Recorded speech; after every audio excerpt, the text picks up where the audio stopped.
My mother demanded that I hand over my inheritance money to my half-sister, but she was livid and went nuts when I took all my pennies and dropped them in her hand. My parents divorced when I was 10. And I'm now 20 because my dad found out she was cheating when she told him my brother and sister weren't his. When asked for her reason for cheating, she said that she found a man who could give her a high life, unlike my dad, a farmer trying his best to maintain a family while managing my grandfather's farm. When discussing custody over me in court, my mom said she wanted nothing to do with me and left my dad with full custody while she took my brother and sister with her and then married her side piece a month after everything was finalized. Of course, with the rise of social media, she only includes me in family photos to make herself look good, even though she tosses me to the side afterward. I don't even have a relationship with my siblings because they look down on me for classist and petty reasons. Now, we'll go on with the show with that out of the way. It was about 7:30 in the morning. I was feeding cattle and having a jam session when my dad came to the feedlot to tell me someone was coming to see me. I asked him who it was, but I didn't need him to answer once I saw the angry look on his face as he threw a cigarette he had failed to light. I hop off the tractor and walk around the farmyard until I spot a brand new Porsche with my mother in the driver's seat. To describe what she looks like, imagine someone did a crappy job doing James Charles and Jeffree Star's heaviest makeup routine simultaneously. A Karen haircut with only the blondest of highlights and a spray-on tan that would make Trump look pale. I often wonder if she'll ever do a face reveal so the world can see the hunk of Swiss cheese under all that. I walk up to her car and politely say hello before she wrinkles her nose and looks disgusted at me. She said,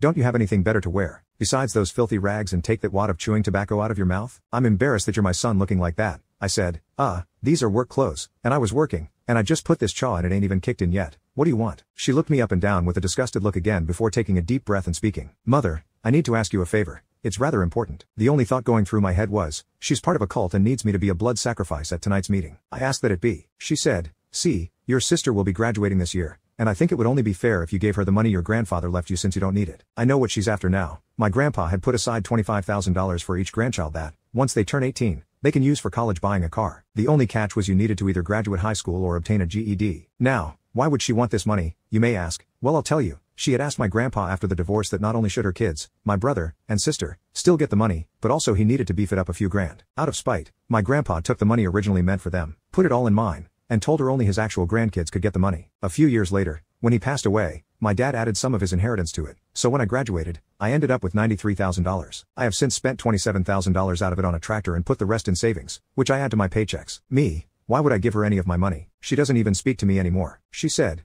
"Because it would be only fair since your grandpa denied her that money that she deserves since she'll be attending college. Unlike you, as her big brother, you need to be responsible. That money was left to me for me to use on what I wish. If she wants it, she needs to ask me herself instead of you telling me to do so." Mom said, "She doesn't need to ask you. I shouldn't be asking you either, but since your grandfather was an asshole and you weren't caring enough to hand it over before, here I am. Aren't you guys paying for her college? So why must I give her some?" She replied, "Well, I'm paying for tuition and housing, but she'll need spending money as she shouldn't be working a low-level job to have money for fun." I told her, "Then give her spending money, too." She said, "But I'll already be spending a lot as college is expensive. Won't you do this for her?" I said, "No, I won't. When has something been too expensive for you? Make your side piece work harder like you did when you wanted something big and flashy." Angry, she said, "How dare you speak to me like that? I'm your mother, and you should be thankful I gave birth to you. Even a little bit will help." An idea came to mind. I falsely apologized to her and said she was right. I should give her something. I told her I would run to my truck and grab the checkbook, and off I went. Once at my truck, I dug through the cup holders for pennies. Every little bit helps, right? Once I've gathered 20 pennies, I walk back and tell her to hold her hand out and drop them in with a smile. "What's this?" she said. "You said a little bit could help a lot, didn't you? So I thought you could have that." She said, "This isn't what I meant. A few thousand or more of what I had in mind." She then throws the pennies at me and starts blaring the horn, screaming at the top of her lungs. I gave her what she asked for. Honestly, where's a Pokeball when you need one? This one needs to be trained professionally on how to act. I'm just standing there watching her go on like this, demanding money and calling me everything under the sun. When she goes quiet, I hear my dad yell out from somewhere, "Shut the F up, you beach." Taking this moment, I look back at her and say, "You never said, thank you."